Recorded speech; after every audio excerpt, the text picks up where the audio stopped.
All right, I really like this Greenworks Pro string trimmer. Now the thing with this, again, it works on the 60-volt battery that runs on their whole entire 60-volt system.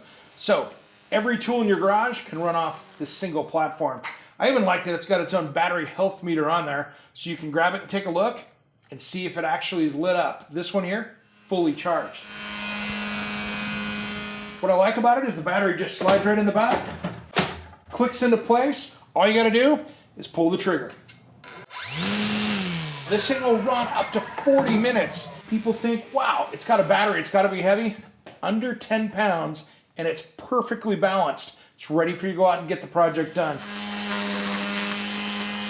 Another thing I liked about it within the box, it took me about 2 minutes to put this whole thing together. Sometimes when you get these things, you can spend an hour trying to put your lawn equipment together.